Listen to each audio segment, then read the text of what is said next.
All right, we're going to get started now. Others will come in over time here as it usually works. There we go. Now it'll start coming. I don't know. It's like it's got to wait for 10 minutes or so, and then maybe I should do a countdown clock and just let it sit for 10 minutes. I mean, that's what all the big podcasters do in the world. I'm just this little guy trying to get my perspective out there. And so let me start there. I just got to thank everybody. Thousands of viewers or followers have come in just in the last week to 2 weeks. Welcome in, excuse me, YouTube, which if you'd like to follow or subscribe and you haven't, upper right-hand corner there, you can scan the QR code, become a subscriber. I think it's 700 new subscribers in the last week. That is truly amazing. And I got the Baron Coleman cough going this morning. One moment. All right. Thank gosh for that muting of the mic. So it's been an incredible journey. It's going very fast. It's a lot to keep up with, but I love it. I enjoy this. Obviously, I wouldn't do it if I didn't enjoy it. The response has been incredible. Some of the words that I get, and usually I get hit up with a lot of things like "you're crazy" and Candace called like as if I have no ability to think or critically think myself. I don't care who the person is. If you know me personally, I don't care who the person is in my day-to-day life. I'm just one of those people that will be respectful, but I'm going to tell you how I feel. So Candace doesn't program me. Baron doesn't program me. None of those folks pay me. No one's paying me at all. This is my opinion based on how I feel, based on what I see, hear, learn, and putting my own puzzle together.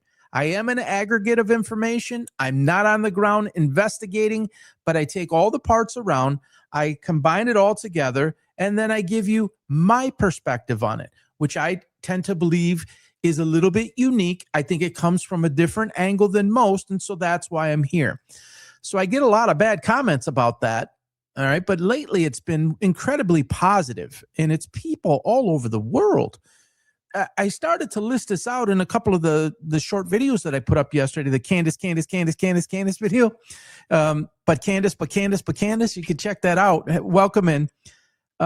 It's Norway. It's Christmas Island. I had never heard of Christmas Island in my life. It's the wildest thing. Canada, of course, Australia, UK. What is some of the other places? Ireland. So many people around the world, and the thoughts have been so incredibly kind. So I'm going to start with a message, and you guys may have seen this yesterday, but I just want to go over it, and I'll go quickly because the video's there on X that I did, and it's on YouTube that you can see. But I want to share the person's remark or question to me. This was yesterday, and I'm going to read that for you.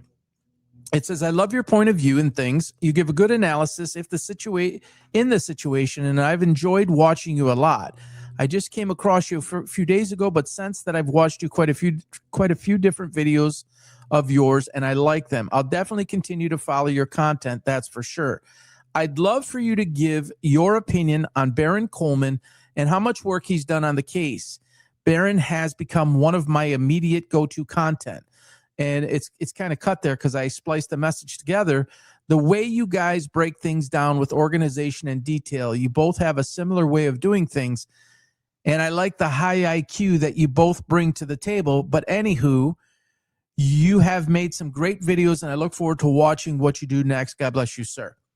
So that was pretty awesome. And to even be, as I said in the video, which I'm not going to play here, to even be compared in that world, that stratosphere, in the same sentence with Baron is pretty amazing. And I'm humbled by that, not to steal a word from the humble host, but I am humbled by that. And he's one of the most quickest risers and largest growing or fastest growing podcasters in the world. And as I said in the video, he will become a titan. If he chooses to continue to do this, he's so talented, he will become a titan. So this was the graphic that I put together, where it simply says, a subscriber asked me to analyze Baron Coleman. I did. You can see that video, as I said, up on X or up on YouTube. All right. So lots going on, lots happening. It's unbelievable stuff. It's breaking like by the hour, it seems. And I encourage you all, if you're following me on X, or some of the people from YouTube came over because might be watching right now, because I'm not running live yet on YouTube. I hope to be able to do that soon. But if you have not seen the video yesterday, the Buck Candace, which is really going pretty fast on YouTube. This is so much more than just Candace now. She's the lead agent. I've said that a million times. I don't want to repeat myself. She's incredibly knowledgeable. Her passion, everything getting behind this, and everybody has grouped behind her. And it's basically the largest sleuth investigation in history, in the social media era, in any era. And she started it, and she's leading it, and she's incredibly talented, and she has the most sources. Welcome in. And she has all of that. But it is so critical for everybody to understand that this is so much bigger than just one person, than 3 people, than 5 people, than 10 people. People have committed huge swaths of time to this. I'm just a blip. There's a ton of people doing this. So with everybody speaking so loudly, Catherine Nestor, lead counsel for Tyler Robinson, pictured here with her 2 co-counsel. And then there's a team, obviously, beyond that. I hope that Catherine Nestor is paying attention. If Catherine Nestor or somebody on her team is not paying attention, that is the biggest mistake, number one. And number 2, it is another tell that I would put in my tell series. And this is in my tell series, that this is the wrong defense team. In my opinion, it's court appointed. So it's not as if he chose who he wanted. It was chosen for him. We're going to find out if it ever gets to trial. And if you follow me, you know that I strongly believe that this will never get to trial. Never. Excuse the noise in the background. It will never get to trial, in my opinion. There's too much wrong. They can never go through it. But let's just assume I'm wrong and that it does. If this team right here is not watching the daily drips of information that are coming out that put this case in the stratosphere of reasonable doubt, welcome in to the show. That the stratosphere of reasonable doubt is littered everywhere. The video we saw, and I'll get into it in a moment, about Terryl Farnsworth, and I did 2 tells back at the end of July with him. And it was always a central point of focus for me. And Candace brought it back yesterday. If she did not see that, then that is just negligent. You don't go necessarily base your whole case on what the public is saying. I get it. But if you find a clue, wherever that sits, under whatever rock it is incumbent upon you as an attorney or an investigator to go dig it out and to run it to ground and start interviewing people and start deposing people. So hopefully Catherine is paying attention. All right, there it is. That was tell number 8. When he creeped out the world, he was the first person to announce that Charlie Kirk was dead. He was not in the car. He was not down on the ground behind the tent. But somehow he knew when he went up on the embankment. And he told the world in a creepiest selfie / live video of the actual action of them carrying Charlie to the car. And tell number 9 that I did, end of July, Farnsworth illegally tampering with a crime scene. I'm not an attorney. I'm not trying to play an attorney. I'm not practicing like trying to be an attorney. What I'm practicing is common sense. And common sense would and should tell us that this is illegally tampering with a crime scene, and it sure appears to be a crime being committed on top of a crime. According to the law, as I understand it, and I'm just from the outside mentioning this, as I, again, am not an attorney. If you do a standard search, unless there is express permission by authorities to do such a thing, whether it is his personal owned cameras, personal SD cards, personal thumb drive, laptop, tripods, whatever it is no longer yours until it is released out of custody of the authorities. And I know that I'm repeating here. This is not new stuff. I laid this all out end of July, basically a month ago, near a month ago. So it's not new, but it's worth revisiting after what happened yesterday. Why are you doing that? Why within minutes, he is up on the chair that the man was murdered in, which in and of itself is contaminating a crime scene. Forget the camera. Before you ever get to the camera, you touch it with your hand, you move it with your hand, you align it, then you step on it as if it's a ladder. Then you go up and you touch evidence within the tent, which is part of the perimeter of the crime scene. Basic 101. You don't need to be a legal expert to recognize this. And so for a long time, it's like, why? Why is he doing this? Why did he film that video? What is the intent? That's what needs to be uncovered. We believe, we can speculate, we think we know, but what is the real intent by him doing this? It seems predetermined. It's like, I got to get this. Welcome in. It seems like I got to get this, and I got to get this fast. It was a week ago or so. I put the video up where he has it on the table, and his head is looking around on a swivel.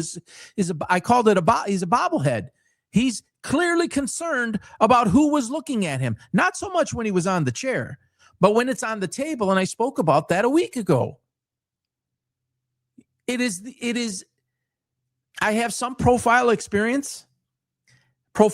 experience, and I've had a lot of study in body language and how to read it. And you're reading what looks to be a very not only suspicious person, but a person who's acting very guilty, a person who is demonstrating tells that make you understand that he's doing something wrong and that he knows he's doing something wrong. And then we see this yesterday. If you didn't see Candace last night, there's two parts to it. This is just one. Welcome into the show. Here it is. You're listening to this on audio. Here is Terryl.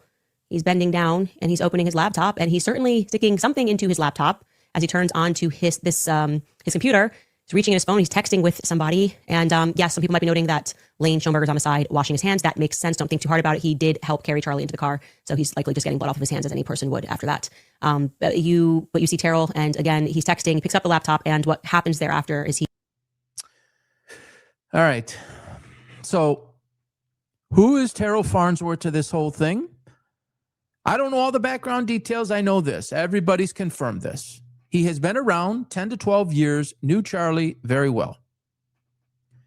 If you witnessed firsthand somebody that was executed right in front of you, of somebody that you were so close to for a decade, and I don't know how old he is, but let's assume he's somewhere between 35 and 40 years old. If you've known somebody for 10 to 12 years, that makes up roughly 20 to 25% of your lifetime. And by all accounts, he worked in close proximity to him. So your first response after seeing a friend, a boss, a colleague get executed in cold blood in front of the world to see within basically 60 seconds, 90 seconds, 120 seconds, depending on which part of that you want to look at. Pulling the camera down, moving the camera around on the table, pulling a card out, going behind the tent, all within essentially 3 minutes. 3 minutes of activity by him-ish. Within 10 minutes of the man getting executed. Holy smokes. As a basketball coach, I had somebody seize up right in front of me, literally foaming at the mouth, seizing up, non-responsive, body wilting. I'm holding his head up. We're calling 911. My focus was on that person. Different situation, not a national figure. I got it. A 16-year-old sophomore-ish. Get the paramedics in there. They take over. That's my focus. My focus is on the man's health. That's part of my job. That was part of being a leader, part of being a coach. They are in your care. They're your responsibility. Nothing else mattered in that moment except that young man and getting him the help that he needed.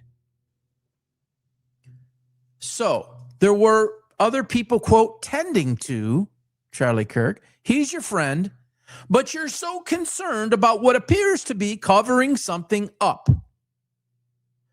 Why would you pull that card out of the camera, then go behind the tent, just like you did when you were pulling it out of the camera on the table? Your head is on a swivel.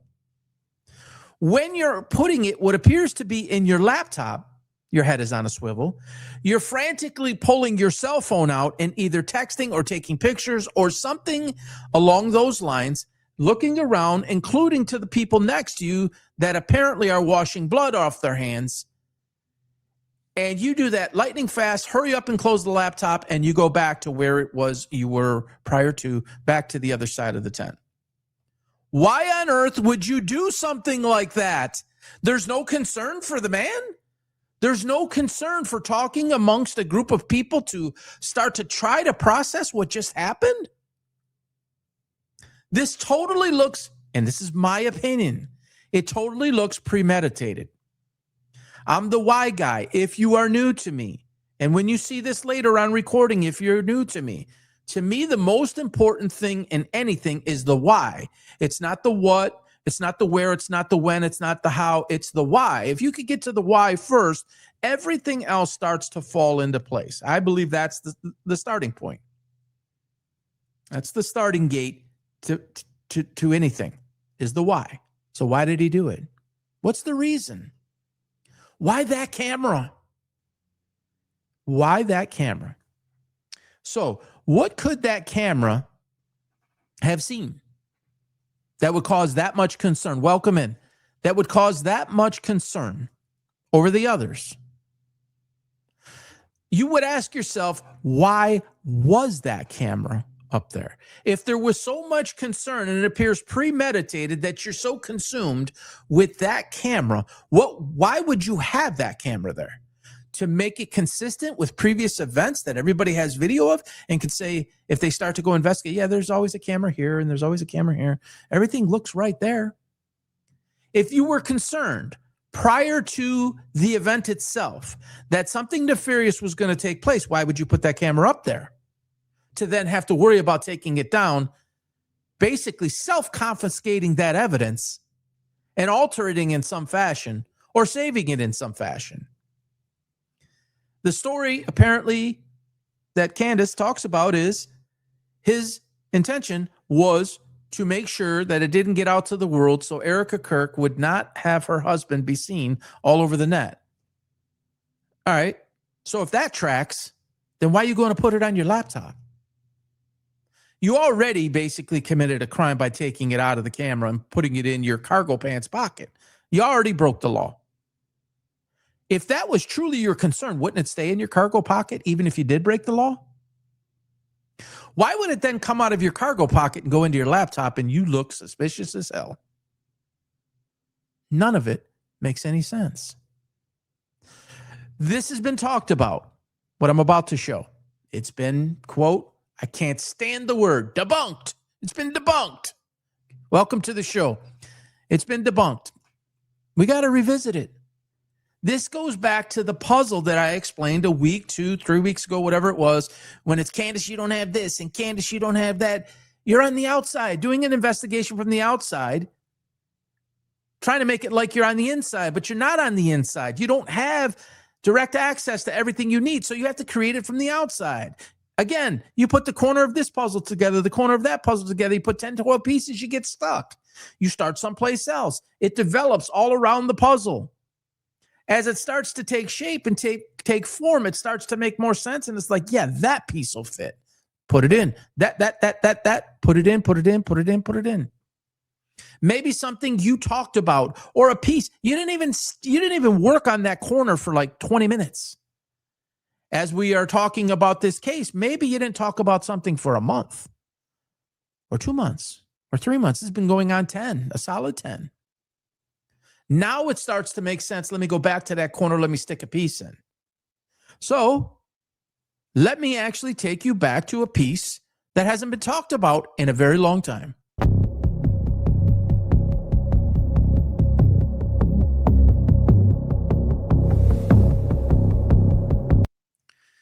All right, there it is. That's one of the trapdoors directly underneath the tent that Charlie was in. The emergency order to dig up the entire crime scene within 4 days. Emergency order that came down, I believe, from the FBI through the state, through the school, to this gentleman's company in an emergent way on a Sunday. Get out there and repave the whole crime scene. When you repave the whole crime scene, don't go over the trapdoor. And when everybody first saw the trapdoor, they said, oh, it's AI, it's fake. There's pipes and stuff down there. There's stuff down there for maintenance. You know, one of the investigators actually went down there and showed it. It is legit. It exists. It's there. I ruled it out myself. I said, there's nothing there. But that trapdoor is directly underneath or thereabouts from where Charlie was sitting. What could the camera have shown if it was tilted down? If you're looking directly out, there's really not much to see. You see mid-torso of Charlie and up. You do not see anything below mid-torso of Charlie down. And by the way, as a 6'5" man, you have a pretty large torso, right? From neck to waist, pretty large. So it's basically showing mid-back to shoulder blade area and up. But you really can't see the crowd because he's blocking it. So if you do a full pan of what that camera saw, and these cameras are pretty brilliant, right? They're pretty intelligent. Some of them have moving capability, rotating capability. What did it see, in my estimation, my question, what did it see on the ground that could not be seen by the public, that was self-confiscated, to then be cut up and 3 minutes are missing? 53 seconds from bang to carry Charlie out. That's up on X. I put the video up there. There's a 19-second video that shows scrambling around behind the tent with what appears to be no intent to help. It appears to be a rummaging, best we can tell, right? Because that camera probably gives us all the information that we need. Got to get rid of that. And I'm speculating here. This is my opinion. This is just simply connecting some logical dots, reaching no full conclusion, but just being a little bit common sense here. When you look at the shirt blowing upward and the collar blowing upward as if air is pushing from underneath, we go back to these. The Rode mics. This is not the exact one. It's similar. I've had these for basically 3 years. I don't even use them because I went in a different direction. But I have actually 2 of them and 2 receivers for them. And that case has been debated forever. Underneath the shirt. Now let's go ahead and put a microphone underneath the shirt. Are we looking at aesthetics now? It's not aesthetically pleasing if it's sitting outside of the shirt. You can watch some of the most high-profile people in the world leave these mics or similar mics outside. You see the people with the little fuzzy that hold it like this and they speak into it. I don't think Charlie was too concerned about the aesthetics of it. So that's underneath the shirt. A lot of us feel that had something to do with it and the shape charge that went up. But did something go wrong that day? And I think a lot of us who have followed this really closely believe that there was a scramble that went on because something went very wrong or not according to plan. Was there somebody down there? And my understanding is you can fit 3 or 4 people down there, that it's actually much bigger down there than you can see from the top. And there is a video out there demonstrating with a man going in there and he's showing camera. I don't know how he got access to it, but it's videoing. And there's enough room, to maneuver down there. Multiple people. It's not like, I don't think it goes into tunnels or anything like that. And I know Charlie was sitting on a base, elevated up, as was Dan Flood, standing on the elevated base.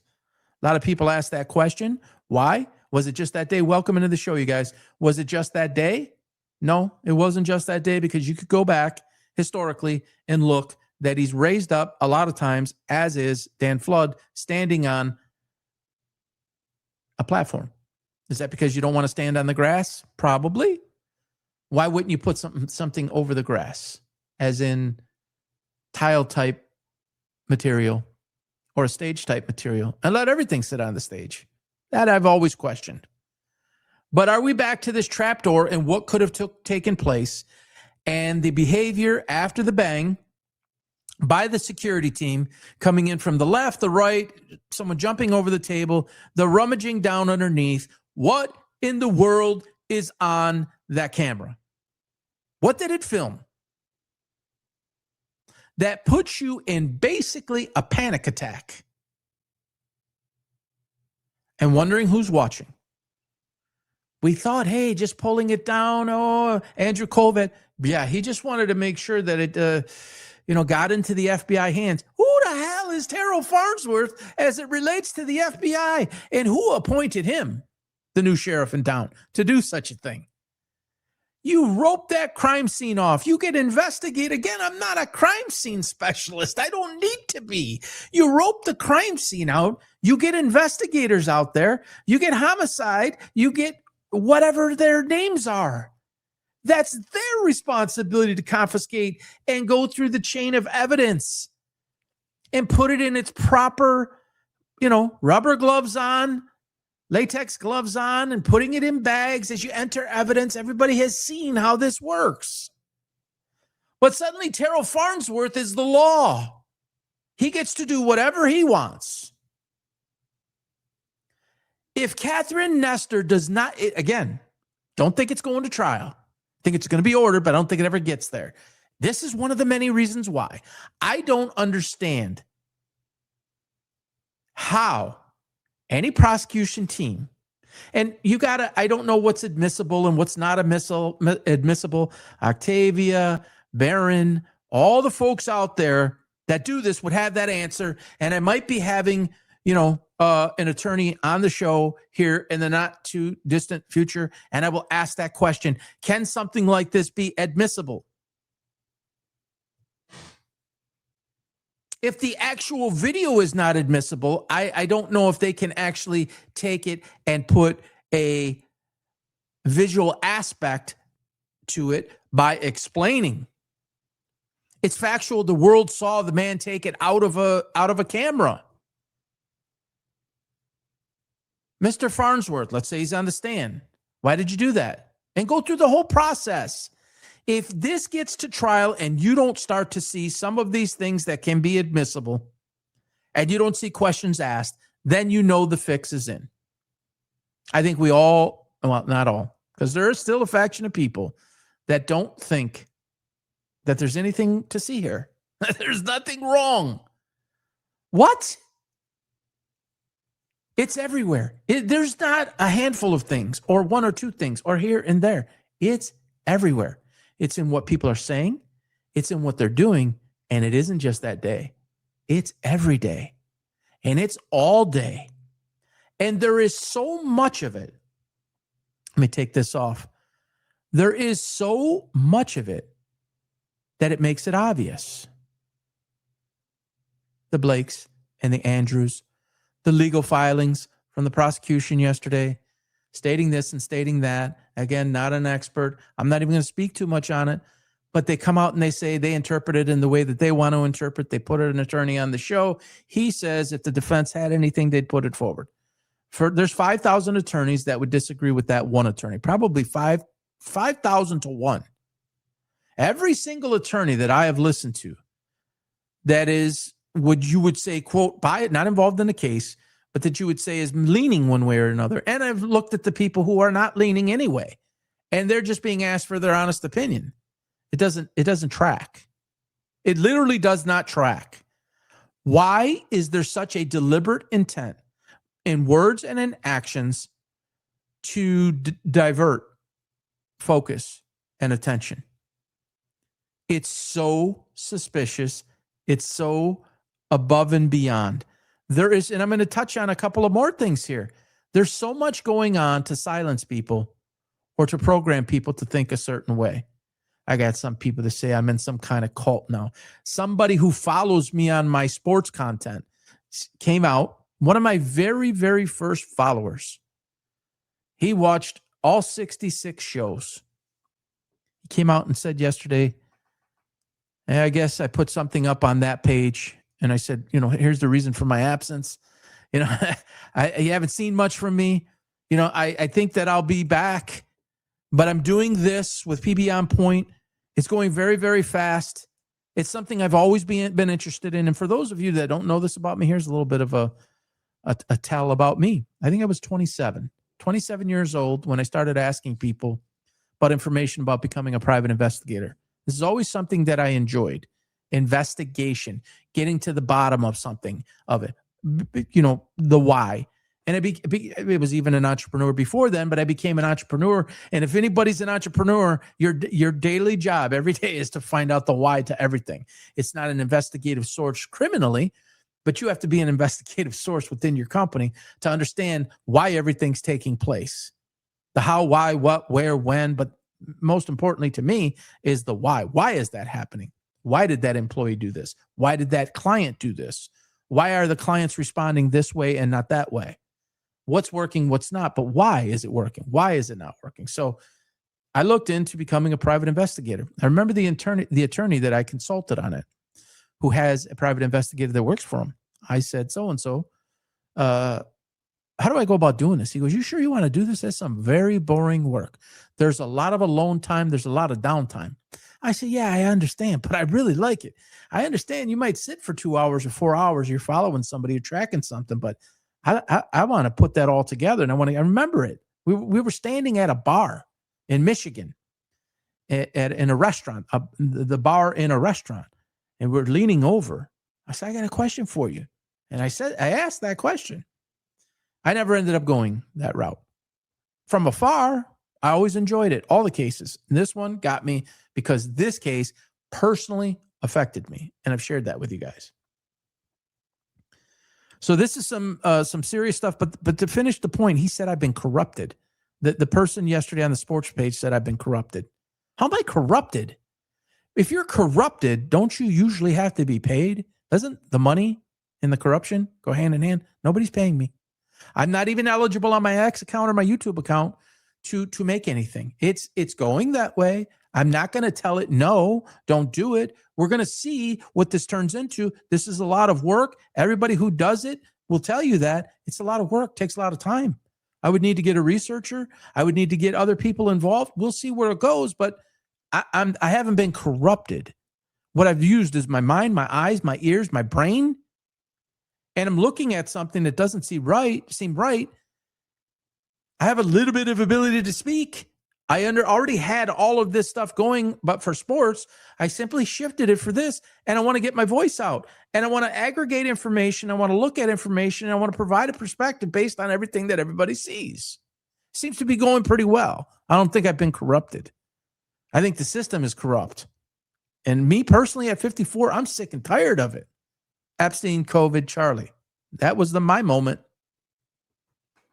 Does what I say make a difference? I don't know. A lot of people say it is. Will it actually make a difference at the end of the day in terms of an investigation going, true versus nefarious activity? No. But I'm going to keep doing it until I feel that maybe I don't enjoy it or that it's not having an effect. But right now, both of those things are taking place. I am not corrupted by anything. Zero. All right. So 3 weeks ago, I think it was, I reached out directly to Candace through a few different ways. And to be clear, I don't have a direct line to Candace. I just don't. She has shared one of my posts. She has liked another post. I watch the show every day. I follow her. I'm learning from her. I appreciate what she's doing. I think she's very smart, very brilliant. I don't have a direct line to Candace. Some people seem to think that I do. And I don't mean to imply or make it sound like I do, but I'm really plugged into this, as so many thousands of others are. Millions, really, but thousands that are actually putting time in to get their finger on certain things. I reached out to her and I said, I have a very serious concern that you're in danger. That's common sense. You start sniffing around too much. You start speaking away too much that people don't like, very powerful people don't like. They don't take that lightly. And I think they write it off in the beginning. This is just my opinion. Hey, you know what? So-and-so, monitor that. Keep me informed. I believe that's how this stuff works. Yeah, so this is happening, that's happening, this came out, that came out, this many people are tracking this, 1 million, 2 million, 3 million. Okay, there's 340 million people in the United States, 330, 340, somewhere in there. You start talking about 1 million people, 2 million people, 4 million people, 6 million people, over and over and over, you start to think, okay, that's maybe starting to approach 2% of the public, 5% of the public. Maybe 6% of the public, and then it's replayed. And you have everybody grouping behind something. All right, you have my attention. So this came out. I caught wind of this yesterday. I was out on the road, and I said, whoa, I got to look into this. I didn't have time to do it last night. I did it this morning. I went to Barron's show. Baron Coleman, for those of you who don't know him, check him out. The Real Baron podcast. Awesome. I thought, all right, let me go. Apparently he spoke about spy planes. And, I'm programmed not to believe this stuff. I've been called a conspiracy theorist, but I never got involved in these types of things. And so there's that old part of me that says, do you believe that? That show me the proof type of thing. Is that just, growing up, I was always taught, believe half of what you see and none of what you hear. Now we live in a world where it's like, can I believe everything that I'm seeing and can I believe everything that I'm hearing? I'm not so sure, especially in the AI world. Somebody who does something like me, if you want to be accurate, you want people to trust you, you've got to look and relook and relook. Is that real? Is it fake? Is it authentic? You just don't want to, at least me, I don't want to go down some road and mislead people on false information. And if I do, I'm sure as heck going to correct it. So I looked around. I want you guys to look at this. I did not know what Axel 10 and I did not know what Axel 21 are. Axel 10 and Axel 21 are tactical call signs used by specialized bombardier business jets, such as the Global 6500, operated by defense contractors for the U.S. Army. These aircraft serve as airborne testbeds and intelligence, surveillance, and reconnaissance platforms, known as ISR. Their missions and functions. The first bullet, for those of you who are not watching, surveillance testing. They support advanced military sensor development, acting as test platforms for programs like the U.S. Army's High Accuracy Detection and Exploitation System, for short, HADS, H-A-D-E-S, and Airborne Reconnaissance and Electronic Warfare Systems, known as ARES. Bullet 2, sensor calibration. Flights often involve specialized routing, steep descents, or low approaches used to calibrate onboard radar and signal intelligence equipment. Third and final bullet, training and positioning. They transport specialized personnel and conduct routine contractor-operated military flight training. I want to go back up to bullet number 2, sensor calibration. This one got my attention. Flights often involve specialized routing, steep descents, so it's flying very low, or lower approaches, it says it right there, used to calibrate, so it's fixing in on something, the onboard radar and signal intelligence equipment that is on the plane. Woo! Here it is. If you haven't seen it, ready for this? Take a listen. Oh my gosh. There is no shot. This is Axle 21. Hold on. This is Axle 21. It's not Axle 10. That is actually insane. Oh, I wish I had a DSLR. Fuck.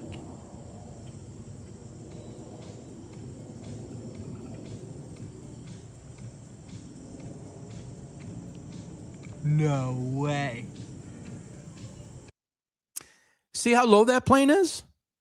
Planes don't fly that low. Standard planes. They don't fly that low. Maybe a helicopter, not a plane. So I say, I got to dig into this further. And this guy attached it. And it should be his name on here. If it's not, I really want to give this person credit. I don't know if you can see that, but flight radar at that time, yesterday, is over Nashville, Tennessee, or the general area. Where does Candace Owens and Baron Coleman live? In Tennessee. One of the people that I would refer to as an expert on this, that has broke the most incredible news, a lot of it on the Stu Peters show and in a lot of other places, Anna Escobar, confirms yesterday, I've been calling these jets Axon Airlines and Flying Flock cameras.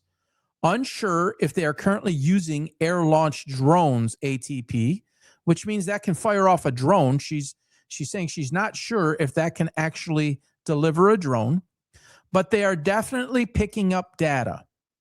Please, everyone, pray for safety and be careful. You think that that's overreacting by Anna and by the other guy? And I apologize, my man. I will go back and give you the appropriate credit on that. Let me see if I could grab that real quick. Yeah, I'm not going to be able to grab that while I'm on here. So I apologize for that. And I will make that right. Okay. When you have everything to lose and everything to be uncovered, everything to come out, and it's coming out on a daily basis from the likes of Candace Owens and Baron Coleman and Stu Peters and Project Constitution and Diligent Denzian, there are so many. When I start naming people, it bothers me because I can't cover it all. There's so many. John Cullen also weighed in on this on a lot of the major shows. This is not a conspiracy theory. That was a plane, low flying, identified, flight tracked over Nashville, Tennessee. At first, as Barron's describing it on his show, he's like, yeah, it's not directly over. Then he kind of corrects himself, and he's like, this is crazy. That's actually closer than I thought. Why are spy planes flying over residential areas? Why are they flying over residential areas where Baron Coleman and Candace Owens are housed? There's no there, right?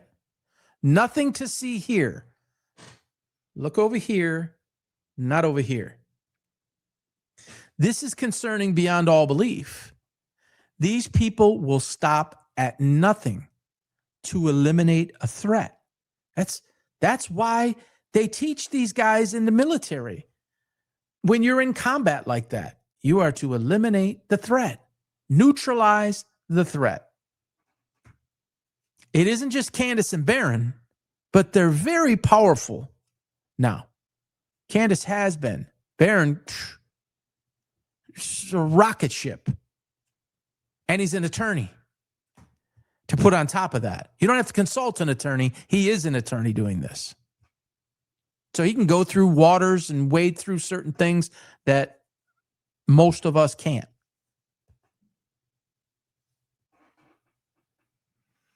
This is officially out of control now.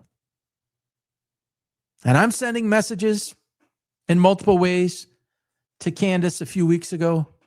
I don't need to send it to Barron. And Candace is not silly. She's got security on hand. But in my contact, I said, let's just assume she's got 2 Navy SEALs, ex-Navy SEALs, in her house or on the perimeter of her house, some watch station, across the street, whatever. They want to get through those people. They'll eliminate those people in 2 seconds flat. They won't even see it coming. The greatest military forces in the world reside in the United States government. And I mean, you can argue there's 3. But Mossad, CIA, FBI, doesn't really get any better than that. They want to scare the living daylights out of you? They can do it. They want to take, if they wanted to take Charlie Kirk out, they can do it. They can reach out and touch any one of us. The security threat that people of their ilk, particularly Candace, her knowledge on the inside, and I put it out there for anybody new here. They don't hate her. They fear her. I listed a bunch of reasons why. It's the amount of people she knows all around the world that will reach out with tips, but she was on the inside. She knew Charlie. Despite what everybody says, you can listen to his own words, don't listen to mine. They were still friends. They were still active. She's dropped the texts. She was a confidant as much as he was to her. She was to him. So she knew the thought process. She knows the actors inside. She didn't, according to her, and I don't want to speak for her, so I'm paraphrasing. According to her, she did not think poorly of these people until after the most crazy, suspicious things started to happen. This is insanity. Here is the video I put out. I'll just play the first the first 30 seconds or so. This is tomorrow will be 2 weeks ago that I put this out. Take a listen. Come into the forefront. As we inch closer to... Let me back that up. We haven't seen anything yet, folks, in my opinion. If you thought that the influencer campaign was heavy, you're going to see probably 100x ramp up. And you might see some people that we haven't seen come into the forefront. As we inch closer to the September 1st date, in my opinion, roughly 10 days prior, I think you'll see an activation of a new campaign that takes place to lead people up into the decision on September 1st, which I think we would all agree there's no way he cannot rule for a trial. He's going to rule for a trial. But you're going to see the campaign ramp up. You're going to see them take maybe even a little different tack and get more aggressive. We are here now. The world is about ready to know the truth that Tyler Robinson killed this person. The judge is going to rule in the favor of Erica Kirk, who is now the victim. All right. Well, that video freaks me out a little bit. I'm the one in it. Luckily, I'm not wearing the same shirt, right? That'd be looking kind of odd if I had the same shirt on. Hey, look at this video, and it's picture in picture. I was concerned. That's about a week before that, I think, is when I contacted Candace. It was about 3 weeks ago. Today is the 20th. How many days are we away from September 1st? What happened yesterday? I don't know that I was predictive enough to say that a spy plane would be flying over Nashville, Tennessee and the general area on a reconnaissance flight, because those planes don't fly for other reasons. That's what they are. That's what they do. It's not like somebody who's in just a Gulfstream say, hey, let's just go on a luxury ride. Let me show you the overview of what, Tennessee. From everything I hear, Tennessee is a great place. It's booming in population. Hey, let me just show you what this is. No. That's not what that plane does. That's not a sightseeing tour. Not that type of sightseeing tour. That's an information obtaining flight. That is a type of plane that could gather all the layout of city blocks of a city, of a state, but of a city.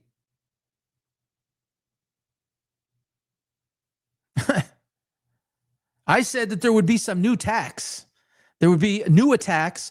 There would be a different tack. There would be a different approach, a much more aggressive approach.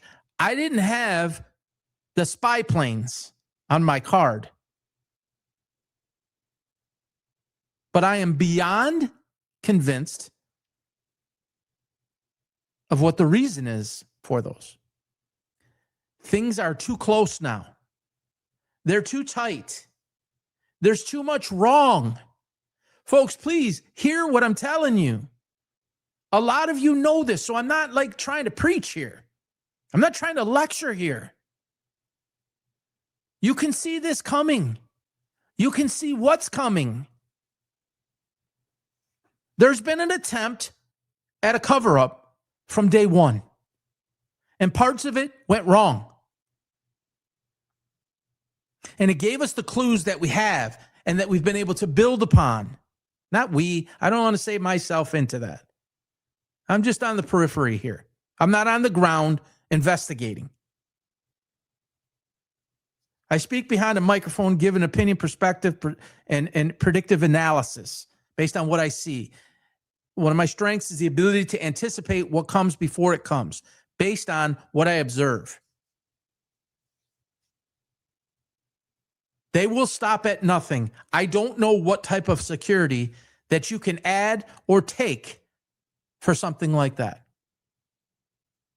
except to relocate in a cave somewhere. But they'll find you there. There is no escape. If the mortal enemy against your country can be found, they will find you. In my opinion. I got to be careful again how I say this, but you could go to the QR code in the upper right-hand corner. You can scan that. That will take you to my YouTube channel. On my YouTube channel, there is a video that I put together that says who I believe is potentially involved and why. If you look at that, how I put those pieces together, what is at play here and what is being protected, this has nothing to do with Tyler Robinson and his beliefs. This has nothing to do with Lance Twiggs and his beliefs. We have been sold a line of BS, and it's not new. This is in a long history of that. This is just one of the most high-profile ones that has ever taken place in the social media era, with everybody having a phone and a camera and us being able to see things that we see. And then, that guy who you rob a bank with, but he goes and tells everybody. Not that I know about robbing banks, but you got guys going on video every single day.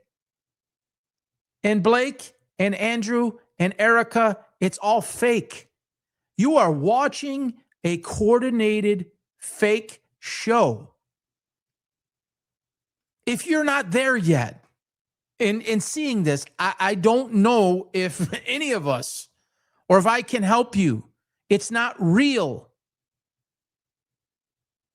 It's a massive cover-up. I don't believe any of them. This is part of what's in the video. There's two videos, actually. I don't think any of them wanted him around anymore. I don't think any of them miss him. I don't think any of them wish things were different. This is my opinion. This is me speculating. I think Charlie got in the way of the most powerful people in the world. He served his purpose, and then when he built his platform, he started to speak out, and what he spoke out about over and over and over again put multiple governments, probably more than two. I think we know who the two are. Dan Bongino, who I used to be a huge fan of, prior to him entering the FBI, went in his usual full meltdown mode, I believe it was yesterday, about Joe Kent, who was the director of the counterterrorism unit, who was told to stand down, according to Joe Kent, was told to stand down. This is one of my tells. I think it's number 20. You could see that on YouTube as well, where I give a 2-3 minute opinion on that. That was weeks ago. It's still coming out. Bongino comes out. He's in full teardown mode. He's in full scorched earth mode. It's on the internet. You can see it. It's embarrassing. Like, I don't know what happened to this guy. He's completely unwound. And when you go and put in so much effort to try to discredit somebody, there's usually a reason. Unless you've been wronged in some personal way. I mean, Dan's not in the FBI anymore, which there's still no reason. There's still been no definitive explanation that I'm aware of as to why that happened. He saw something that he could never unsee. That's what he said. That's what I know of. What did he see? Did he see it involved children with Epstein? Which there's nothing there. I saw the video. It's not there. We've delivered everything. It's there.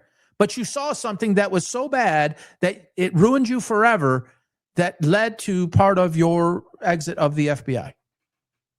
Okay. We'll go with that. And he tears up Joe Kent and says that's not how it works, and he has no authority to look into that. And hours later, Joe Kent comes out yesterday. It's on my X feed. I don't have it here. And he explains exactly in the most calm way, controlled, classy. Doesn't attack Bongino. Come with the facts. Come with exactly the definition of the role and the definition of his responsibility as it was to directly report to the DNI, Tulsi Gabbard. Former. He was told to stand down. He did not say that there was going to be that there was something there. He's maintained that since his departure. What he did say was there was reason, was reason to continue to look into potential foreign interference. He believed that there was something there that he needed to continue to work to ground. And there was stuff up online prior to Charlie Kirk being executed that was talking about Charlie Kirk being executed on that day. Foreknowledge. Where do a lot of those actors come from and hide behind as bots and put information out? A lot of times, foreign governments. Who are they? What did they do? What did they say? Why did they say? What did they know? Who's involved? Who's not? And why? So he dismantles Bongino in about a 2 minute and 47 second video. Mind you, Joe Kent's wife, ex-wife, former wife, deceased, was a former military personnel and was killed. And Trump comes out and makes fun of that. It's like, when you start looking at all the things where people are being disparaged and demeaned and attempted discredit of all these people, there's generally a reason why for that man. I'm saying Trump. Look at Donald Trump's behavior about Charlie Kirk since it took place. If you are the president of the United States, dude has no problem speaking out about really anything. He will speak about anything if he wants it to be known. He goes way beyond the line and has always gone way beyond the line of what any president would talk about. It's what people were attracted to him for. His ability to speak on things, and he didn't care what anybody thought. He was going to say exactly how he felt. Why is there no talk about his own attempted assassination and Charlie Kirk's actual assassination? Why is he so quiet? If it's somebody he wants investigated, he wants to sick his own authorities on said person. You guys need to look into this. You guys need to look into this. You guys need to look into this. If I'm the person, I'd be worried about it. Where is all of that?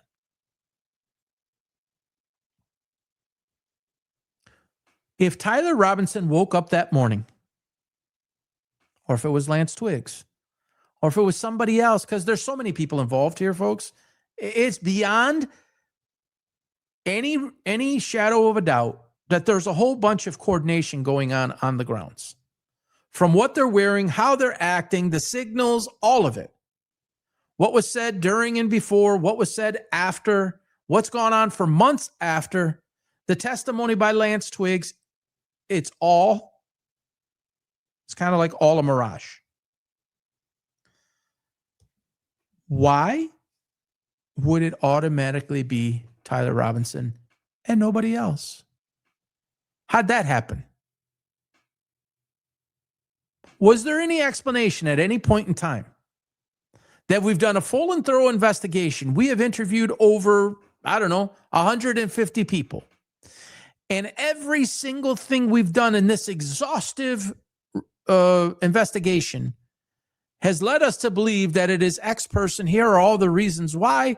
We verified them, we vetted them, and it is absolutely 100% locked. I did never hear that line of speaking or thinking.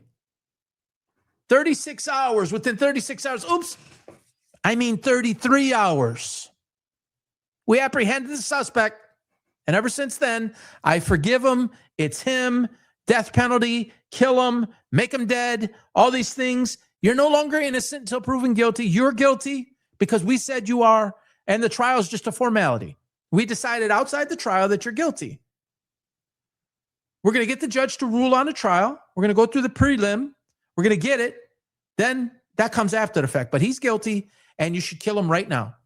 People out there saying firing squads. Put him behind a line of people firing weapons. Seriously? It's all right there. I say this all the time.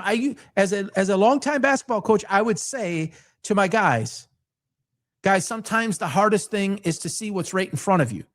So when you're trying to improve performance, sometimes your greatest detriment or your greatest weakness or the thing you need to correct most, it's not complicated.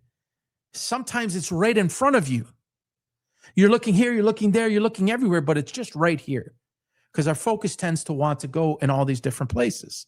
This is no different. This is what they're trying to do. They're trying to take you on all of these journeys and get you lost in the weeds somewhere. There's that phrase called run out the clock. And again, I always go to the sports analogies because it's my background. Used to be what's called four corner in basketball. At the end of a game, long before a shot clock, you go into four corners, you move the ball around to run out the clock. They had to change those rules because everybody was doing it. You had to put a shot clock in, and you had to shoot the ball before the clock ran out. Otherwise, it was turnover. The other team had the ball. But these guys would go a minute, 2 minutes, 3 minutes, and kill the clock. Let it run out. You're ahead. The other team's behind. Let's make the clock run out, and we're victorious. They're trying to make the clock run out, folks. The clock of speedy trial. We know who it is. Why is the judge making us wait 6 weeks? Get this man he is in prison, but get him in prison, and now let's get him on death row, and let's execute this man because he killed Charlie Kirk. Because there's some bullets inscribed, and we see this burnt up letter, and we see these texts The phone is smashed in the upper left-hand corner where the date affirmation is. And by the way, the team that investigated the quote authenticity of those text messages is Israeli based. Why is it an Israeli based company when this is a United States incident? Am I stupid? Because there's nobody qualified in the United States or in Utah itself to identify or verify the authenticity of those texts? Again, it's all right in front of us. Who activated Lance Twiggs and when? I mean, this stuff infuriates me. Who activated that guy? Who's he work for? If you followed the Epstein case, there's a lot of people that believe, and a lot of important people that believe, that he was an asset of both the United States and Israel, or Mossad, and the CIA. Why? You utilize an asset. That's what these people do. That's part of the intelligence agency's playbook. Who's Lance Twiggs? It's his lover? It's some furry dude? It's some gamer? No dissent, no political belief. And I'm getting on a tangent here because I have so many new followers, and I want you guys to hear my position on this. No political opposition to speak of. Verified, supposedly, by his lover. No LGBTQ. No Antifa. No anti-Trump or for Trump. No political anything. Nothing against Charlie Kirk whatsoever. That's why so much of this, it's convoluted to the extent that they want to confuse you. Because here's all the influencers saying it's transgender, it's furry lover, it's Antifa, it's he just woke up one morning, engraved bullets, and decided to said, that's it, I can't take it anymore. I'm just going to go shoot this man. When some short period of time before, dude's at an orientation to better his life. He's a 4.0 plus student. He's brilliant by a lot of people's estimation. He's going places in life. And he just woke up one morning. He snapped. He decided to go meet with TPUSA personnel, go up a stairwell, up onto a roof with 2 pieces of a gun, assemble said gun, get to the rooftop, which there's no video of, get to the edge, which you need to be at. You not only need to get to the edge, you need to lean over the edge. Your weapon needs to lean over the edge. Hello? It's in a bowl. A bowl as in it's like a bowl of underground where Charlie was sitting. Not a direct line. You need to shoot downward. There's no video of said person that we have seen that shows a downward action. We don't know who or what that person is, what they were doing. We see somebody looking like they're running. We see somebody look like they're crawling. We see somebody even like they're military crawling. But we don't know who that person is. We don't know what they did, if anything. We don't know if they were just, I don't know, doing aerobics that morning to make you think something while something else was going on. Called a diversion. Divert your attention and all of your focus towards this person. That's when it goes back to the camera that was behind Charlie Kirk. Could that have seen something out there that they don't want you to see? But then that would ask you the very important question is, if you had any concern of that, and this was prepared for and premeditated, why would you put that camera up? Why leave any room for error? So much of this makes sense. It's like amateurs did it and put this whole thing together. And I'm not talking about Tyler Robinson and Lance Twiggs, by the way. I'm talking about the coordination and removal of Charlie Kirk on that day. Even if Tyler Robinson was up on that roof. I don't believe Tyler Robinson killed the man. I think it was used if he was on campus, which is not, and, you know, Diligent Denzian was out at the campus again, doing great work on the ground. He traced the stairwell, and we see the stairwell camera and what he filmed versus what we have been shown doesn't match. It's mirrored. The stairs are facing a different way. All right, so let's just put that aside for a moment. He went and stood. I didn't hear how tall he is, but let's assume he's around 6 feet. That is at least a 20-foot to 30-foot jump off that roof. You're talking to somebody who is a longtime coach, I'm not in the medical field, trained on concussions, trained on injuries. You have to have an understanding of MCL, ACL, PCL. You have to understand what the body can handle, what it can't handle, what can be traumatizing to the body. Ankles and knees can be very, specific for sports athletes. To make a jump from that spot. Oh, he was limping because he had a rifle in his leg. Did it ever? I think it has, but it doesn't get talked about enough.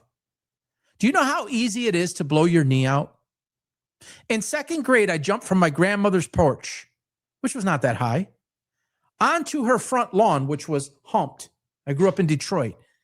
The front lawn was humped. I broke the 5th metatarsal bone in my foot, my right foot.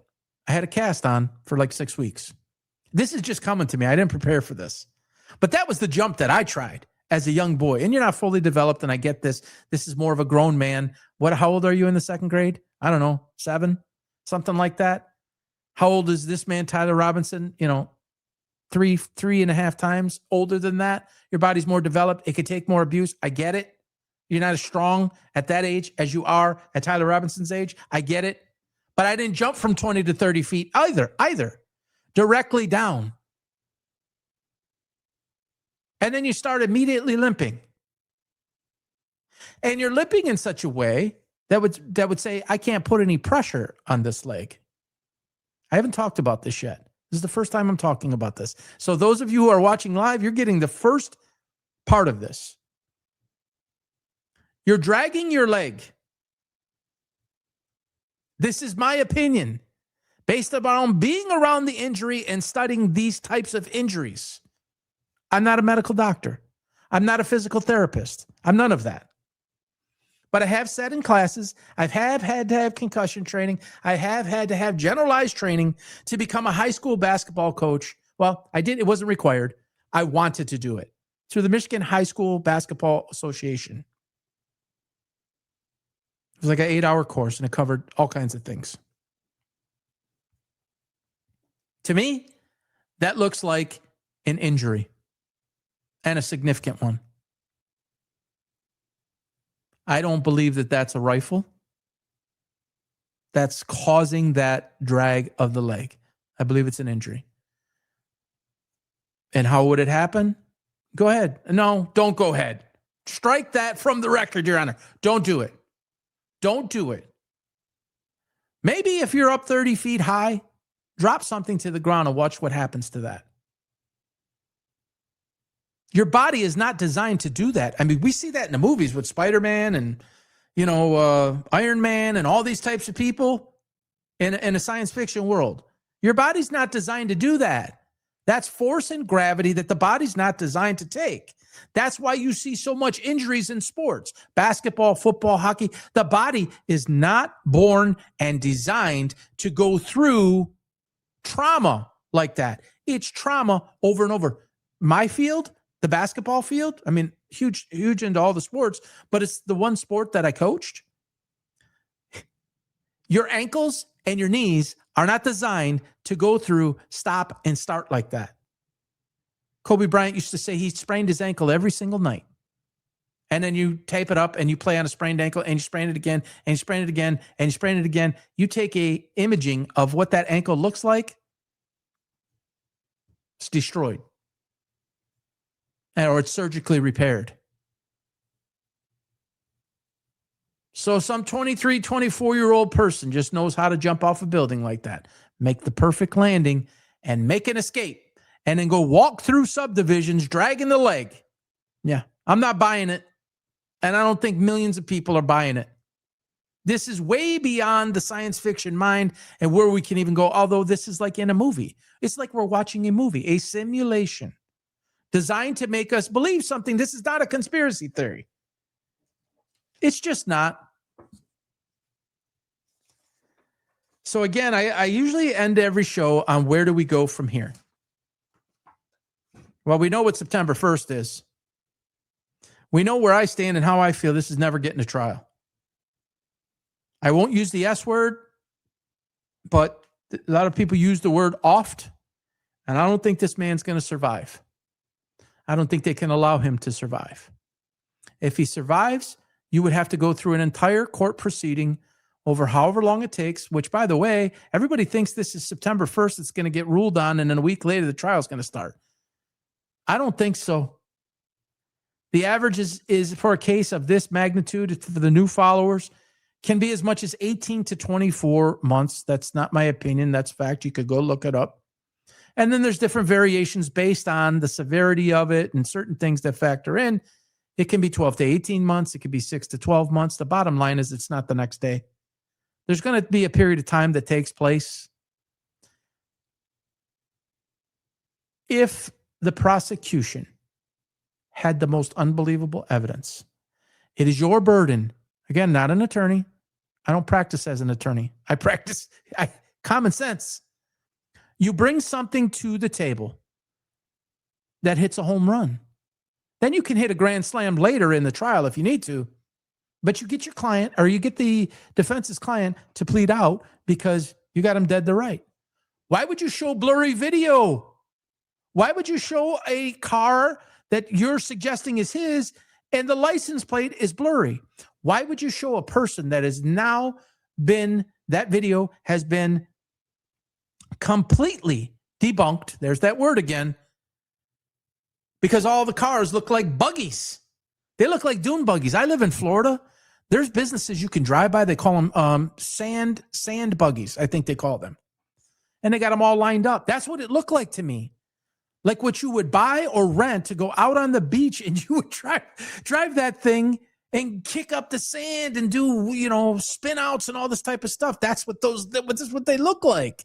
And then you put it under its normal, and it's like, oh, those cars went back to full size. That person, they got a bigger frame. What are we watching? Is this a Netflix special, but it's real? All right, I'm changing my closing. It just came to me because I have thousands of new followers that will see this. Oh, actually, two things. I put this out yesterday. I was shocked. Let me see if I can pull this up. I'm going to pull this up, actually. This is not something that I ever post, but I decided to post it, and I was blown away. Oh, wow. Another 200 votes. All right. Let me just copy this and screenshot it so you guys can see it. Bear with me 1 second. See if I can add this into the studio. Should be able to, no problem. Like Barron says, it's not always no problem though. Image. All right, there it is. I'm going to pop this up on the screen. So again, I'm not judging anybody. And the reason that I brought this up yesterday is because I saw a lot of comments as to the sexual preference of Erica Kirk. And I saw so many of it that it caused me to start thinking about it. I'll be honest with you. Yes, I'm aware of the way she talked to those children. Yes, I'm aware of it appears that she was potentially groomed in some sort of ways to act out what we're seeing now. But I never thought about it in these terms until yesterday, which then after a while prompted me to ask this question. Okay, there it is. Okay, I'm going to be honest. I never thought I would ask this type of question, but after some pretty interesting comments today, I'm going to ask it. No judgment zone here, but with many saying that Erica is not straight, what do you think? And I put 3 choices for those of you who are not watching. Straight, lesbian, or bisexual. 752 votes. I just pulled that now, so that's the accurate vote count. There's 9 hours left in the poll. 10.5% say straight, 20.7% say lesbian, 68.8% say bisexual. And people were commenting on the way she's been dressing lately. And that, I guess, triggered the comment that they made. And I was seeing that, but I was seeing other people that weren't like attaching anything to it, like dress. They were just making this statement. And so, let me look into this a little bit more. And I started seeing it everywhere. So I put this out there. 752 votes. Basically, 69% of them say she's bisexual. And I'm going somewhere with this. I didn't just decide to put this up just for giggles. Here's my question I continue to go back to and I continue to ask. And if you've watched me before, I apologize for repeating. But I can't get there in my mind. How, and I'm going to tell you what a lot of people share as a response when I ask this question online. How did Charlie Kirk, a brilliant man, like genius level intelligence, who's become prophetic, everything that is happening right now, he predicted. His words, not mine. It's on video. It's not on one. It's not on 10. It's on dozens of videos where he speaks about it all, including he's not worried about the average college student on campus in purple hair, I think he said. We get those threats all the time, but that's not my concern. My concern is that somebody close to me will betray me. Those are the ones I worry about. Are we conspiracy theorists for listening to what the man said? I cannot, for the life of me, no matter how much I try, figure out how Charlie Kirk did not see this for years. There are unscrupulous people involved at TPUSA. The layman eye can detect it. All you have to do is watch what they're saying, how they're saying it, look at their body language, look at their tone. When they're questioned, look at how they respond. Look at the different direction that they have went from the founder and inventor of all of it that gave them a platform to sit on. They're not even supporting or speaking in the manner in which he did or what he built. It is, in fact, to a large degree, the polar opposite. This didn't just happen. He didn't pass away 11 months ago. And then suddenly these people decided, hey, we're going to go in a different direction. It's almost like they were all agents. Like they were all assets. And we got to let this run its course, and we got to make sure that this happens, and we got to make sure to get this guy out of the way, and then we can take our message and we can push it forth, which is different than his. And it has a means to a totally different end, a totally different vision, a totally different strategy by totally different people. How did he not know this? A lot of people feel he started to figure this out at the end. And I don't buy solely. He was on the road for 300 days and this all happened behind. That would tell me, if that were true, that would tell me that he had no feel of the company he built, that he has no feel of the people around him. How could he be so prophetic and say it's the people around me that I'm worried about most betraying? Would imply that he has some reason to believe that. Yes, when a spouse gets murdered, I don't even like to use that word, the first person under suspicion is the spouse. That's where you start and you work backwards. And we all know the reasons why. Crimes of passion, right? Crimes of rage, those things, you got to look at that person and rule that person out. And then you got to find out who would have motive to do such a thing. You're going to tell me that Charlie Kirk knew that there was potentially some motive, that he was in danger, and it said that he was in danger, and they are going to kill me. And the people I'm most concerned about harming me are those that are closest to me, that I will be betrayed. No one's looking there? No one who matters in a position of authority, legal, criminal, that is involved in the law enforcement authorities. No one's looking there? How? Why? What would prevent that? The man himself said it. That's reason to go investigate right there. A standard investigation. We're going to get to the ground. We're going to go work this to ground. The man's on video. Here's the clip. It's in March of the year he was killed on stage with Grant Cardone in front of 12,000 people. He said this in front of 12, and he's shocked. He shocked Grant Cardone. And he said, I don't have people like that. He had the people out there, the loonies that don't agree with what he says, and that there might be some death threats. But he said, it was basically paraphrasing here, that I don't have those type of people to worry about. The inside people, the closest to betray. He blocked me, so I can't follow him. Look at Andrew Colvit's face. Look at Blake Neff's face. Look at their faces when they enter, when this attorney is on the Charlie Kirk show that they sit in front of with a dude named Blake Neff, that there is no PR agency in the world. There are no podcasting professionals in the world that would put this man at the forefront. If he has talents and is supposedly a speechwriter, and I think most people believe that he wrote Andrew Wilson's opening statement, that apparently is where his strength is. Oh, that's where you would keep him, in some cubicle somewhere.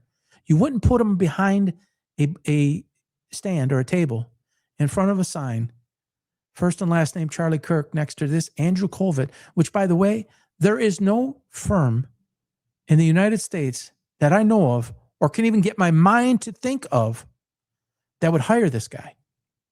He is so unprofessional. He is so hard to listen to. Your PR person must become almost like music to the ears. It must be smooth. It must be, no bumps. It must be persuasive. It must feel authentic, real, from the heart. It's business, but you got to get it across in a certain way that's very believable. And it's believable because you yourself believe it and you're not lying. He doesn't possess that skill. It's really, really bad. Watch these people. It's right there. Blake Neff's going like this as the attorney's saying it, like, see? We've been trying to tell you that. Look, we have an attorney on here, and look what he's saying. And I'll go get 5,000 attorneys that say the complete opposite. How did he not know? And if he did, and he found out at the end, how did he not know sooner? If he did know sooner, why didn't he come forth? And I put out a video, and somebody responded and said, man, that's very deep. And I said, well, I'm curious. Yes, it is deep. I agree. But do you agree with it or not? He said, I don't know, something to the effect, I just know that man was done wrong, and I want us all to find out. And I think millions of people share that same sentiment. There is a part of me, and I'll just give you a quick snippet, and I'm going to round this out. There is a part of me in that, and I say it in that video. Did he allow this to happen? Was he so trapped? Was he so stuck? Was he being so controlled? Was he so worried about his children or his parents or something else that he knew his life would be taken and he allowed it to be taken? Many people have come out to that comment and said he would never willingly do that and let a young man be potentially on death row in his life. He would not have allowed that. He would not have done it to his children. Well, if your children are going to be harmed and you are to take Victor Marx at his word, very publicly said, I told Erica, they didn't come for you and the kids. They came for him. Who's they? I thought it was Tyler Robinson. Tyler Robinson he's not coming for you. He's not coming for the kids. He came for Charlie. Who is they? And where's the foreknowledge of that? Just speculating here. Just asking an open question. Who's they? If Charlie Kirk believed that there is a strong, and it's getting stronger, by the way. Here comes that predictive analysis. There's a very strong part of me, bigger and bigger part of me each day that believes that this was the only way out. This was the only way to shut it down. Because if he moved to the left, meaning not politically, if he made a move to the left physically or a move to the right physically, he was stuck.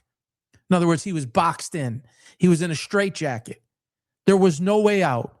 I can't go to the authorities because of XYZ reason. I can't come out and make a public statement because of XYZ reason. I can't close down the whole organization and either just it's gone or restructure it and gut it from inside out and rebuild it.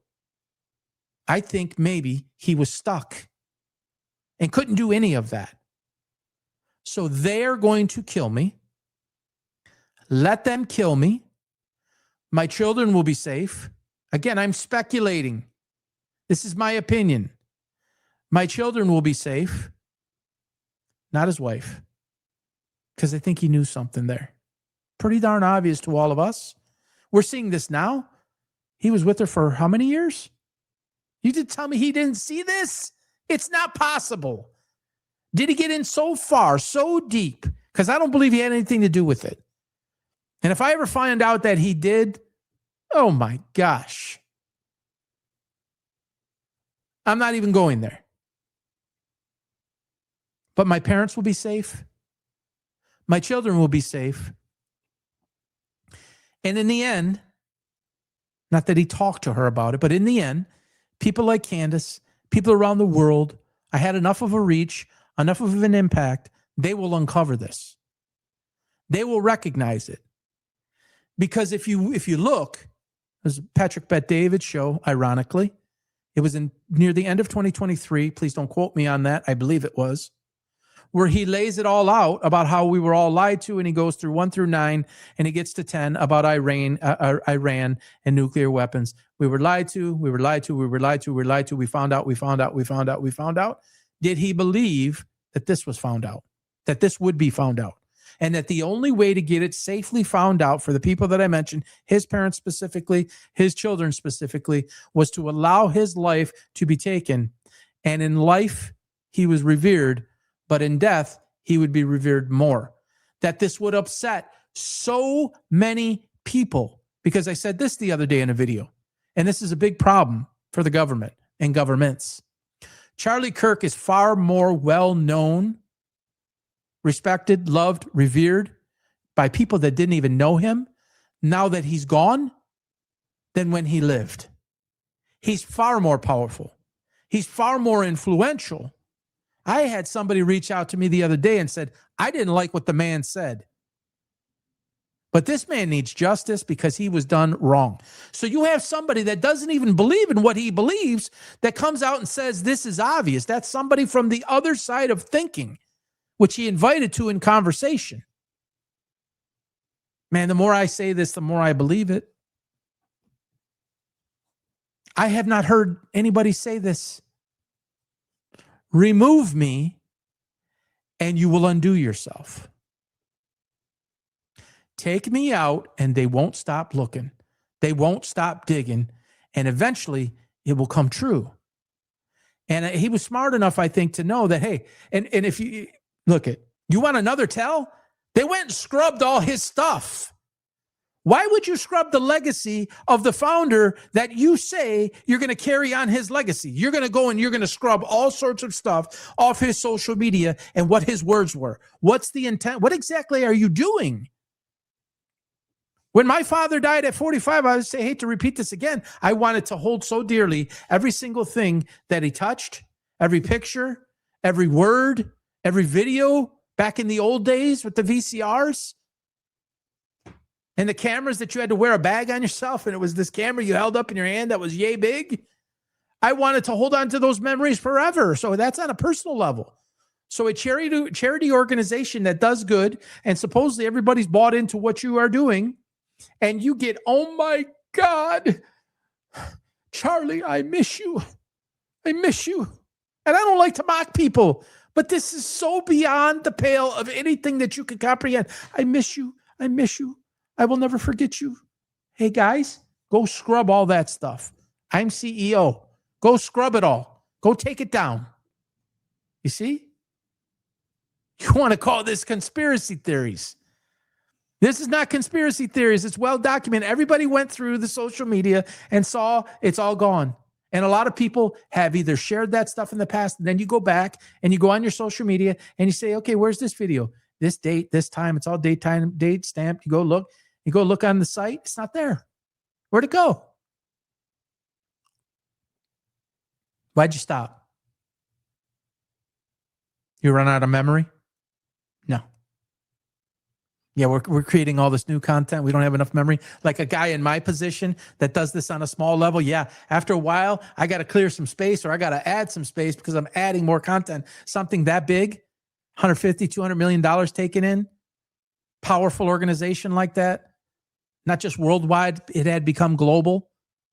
And again, Christmas Island, Norway, UK, Canada, Australia, of course, if I didn't say that. I got all these places. I never heard of Christmas Island in my life.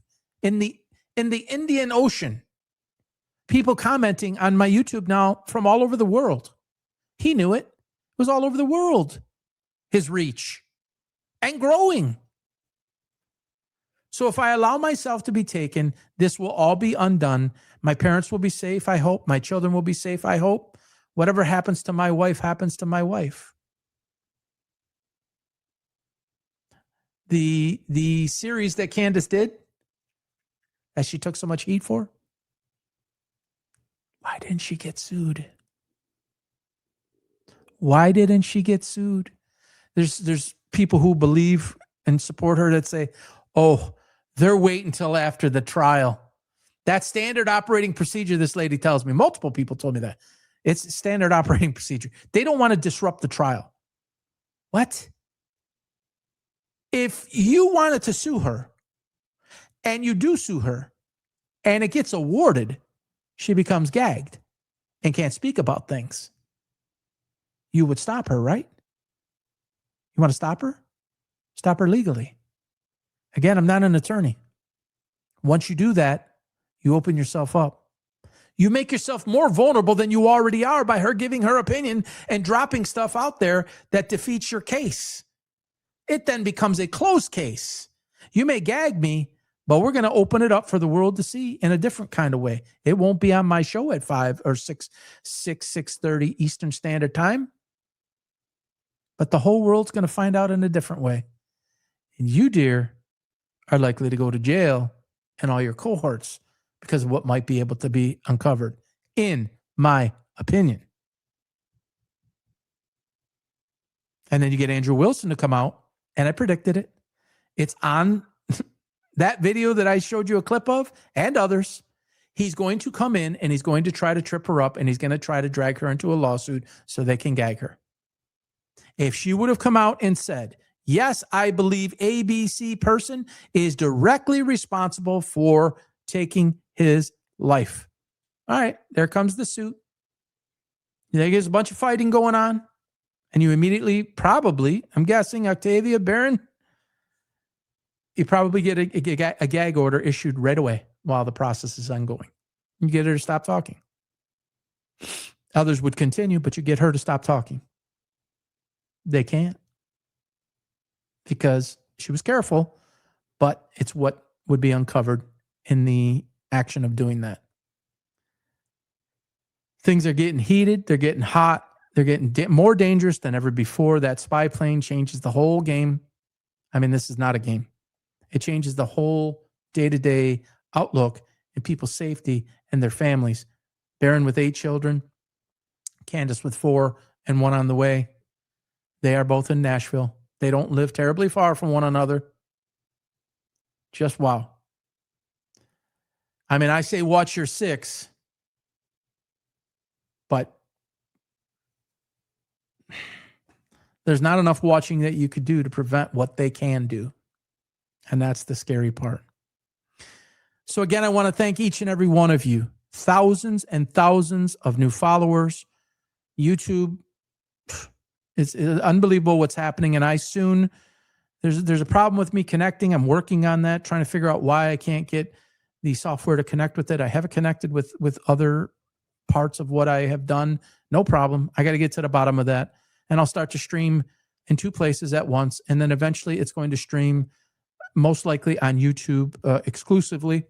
So again, it means so much. And I'll leave you with this last part is that when you folks start to follow me and you believe in me, and I've gotten wonderful messages about, they say that I appear to be some natural in this type of thing. And that I believe authentic. I believe you're authentic. That's my commitment to you. You make a commitment and take time out of your day and you request a follow, or you subscribe, or you do follow, and you're engaging, that means a lot to me. And I'm long in the business world. I've been in client service since my first business at 13 and a half years old.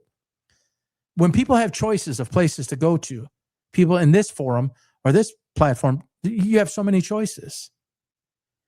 If I want you to listen to me, if I want you to hear my perspective, then I need to respect the fact that you have choices and you can go someplace else. Somebody said to me yesterday, there are so many like you now, but I want to add you to my rotation. It's just hard to get to all of them. Hey, I recognize that. And I do the same thing. There's so many people I want to listen to. You can't possibly listen to everybody, certainly not in real time. And then time, it just gets away. And then new material comes out. You don't even get to the material, but hey, I have it in the rotation, and I can always go back and catch that. Hey, I recognize that with you guys, and it means a lot to me. If you're spending your time with me, then I have an obligation that the time that I spend with you is real, it's authentic, it's creative, it's maybe coming from a different perspective. Some of it is repetitive because I'm not the only person that feels ways that I feel. But I will continue to build content. I will continue to give you my very, very best, and we'll see where this goes. And together, we're stronger than we are individually. I believe that in life. I believe that in sports. I believe that in coaching. It's never about one person. There's a whole lot of people I learn from every day, and it's what I shared about Baron Coleman. See that on X, or scan the YouTube QR code there. And what I shared about Baron, how I learned from Baron every day, how I learned from Candace every day. Guys like Julian Dory, Sean Ryan, Tucker Carlson. I used to Patrick Bet-David. That video is up there. Why I don't follow him anymore. The number one most studied person for me in my entire life. I never studied a human being more than Patrick Bet-David, and I explained the reasons why I walked away. So again, thank you. I appreciate you all. Enjoy your Thursday. We'll see where the news and information goes. Based on that is when the next show will come. In the between, I'm sure you can expect to see some shorts, some 1 minute, 2 minute cell phone videos, and other. I look forward to sharing that with you. Take care, everybody. Thanks again for joining. Have a great day. Bye-bye now.